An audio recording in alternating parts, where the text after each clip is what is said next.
টাঙ্গাইলে অনুষ্ঠিত হয়েছে দৃষ্টি প্রতিবন্ধীদের অংশগ্রহণে জাতীয় খেলা হাডুডু। সুস্থ মানুষের মতোই দৃষ্টি প্রতিবন্ধীরাও এ খেলায় অংশ নেন। দৃষ্টি প্রতিবন্ধীদের এই খেলা দেখে অভিভূত দর্শকরা। আমি কখনো এই দৃষ্টি প্রতিবন্ধী খেলা দেখিনি, এটাই আমার এনজয় করছি। পরবর্তীতে আমি এরকম যখন হবে কোথায় সব জায়গাতেই আমি দেখবো, আমার কাছে খুবই ভালো লাগছে।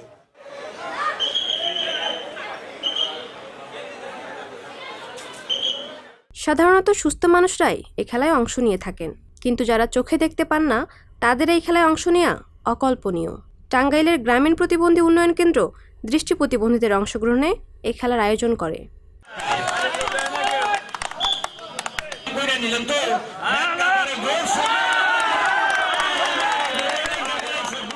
জেলার বিভিন্ন উপজেলার দৃষ্টি প্রতিবন্ধীরা সাদা ও নীল দলে বিভক্ত হয়ে খেলায় অংশ নেন। সুস্থ সবল মানুষের মতোই তারা প্রদর্শন করেন ক্রীড়া নৈপুণ্য।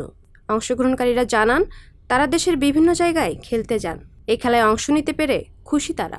খেলা হার জিত আছে, হারতেও হবে জিততেও হবে, এটা নিয়ে মন খারাপ করা যাবে না। আজকে হারছি, আবার আরেকদিন জিততেও পারি, তো আমাদের কাছে তারপরেও আলহামদুলিল্লাহ ভালো লাগছে। একটা আনন্দ লাগছে, আমার তো দুঃখ আছে আজকে ফুরে গেছে। সকাল থেকেই বিভিন্ন এলাকার মানুষ দলে দলে আসেন দৃষ্টি প্রতিবন্ধীদের ব্যতিক্রমী হাডুডু খেলা দেখতে। মুহূর্তেই দর্শকই পরিপূর্ণ হয়ে যায় খেলার মাঠ। তাদের দাবি নিয়মিত হোক এ ধরনের আয়োজন। ওদের এই খেলাটা আগে কখনো দেখি নাই, আজকে ফার্স্ট, কিন্তু আমার খুব ভালো লাগছে। আগামীতে এরকম ওদের আরো আসুক, ওদের সহায়তা করুক, ওরা থাক, এটা হচ্ছে ভালো লাগছে, খুবই এনজয় করছি।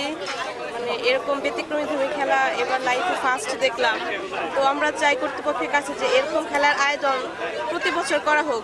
এদিকে আয়োজকরা জানান 2024 সালে প্যারিসে অনুষ্ঠিত বিশেষ অলিম্পিকে দৃষ্টি প্রতিবন্ধীদের অংশগ্রহণের দাবিতেই এই আয়োজন। প্যারা অলিম্পিকে দৃষ্টি প্রতিবন্ধীদের বাংলাদেশের অংশগ্রহণ নাই, বিশ্বের বিভিন্ন দেশে অংশগ্রহণ করেছে, বাংলাদেশের নাই। আমরা চাচ্ছি যে এই সামনে যে 2024 সালের প্যারা অলিম্পিক হবে প্যারিসে, সেখানে যেন আমরা অংশগ্রহণ করতে পারি। সেই দাবির পরিপ্রেক্ষিতেই আজকের এই অনুষ্ঠান আয়োজিত হয়েছে। আমরা চাচ্ছি যে প্রতি বছর এই দৃষ্টি প্রতিবন্ধীদের অংশগ্রহণের মাধ্যমে খেলা করবো। আর আমি একটা কথা বলি যে আমার কথা, প্রতিবন্ধীদের নির্দিষ্ট করে পরিবার নেই, সকল পরিবারের অংশ, সকলের প্রিয় ভালোবাসা বেড়ে ওঠে অধিকার। এই প্রতিবন্ধীদের চাহিদা খুবই কম, তারা ভালো রেস্টুরেন্ট খাইতে চায় না, ভালো পোশাক চায় না, তার সবার প্রিয় ভালোবাসা চায়।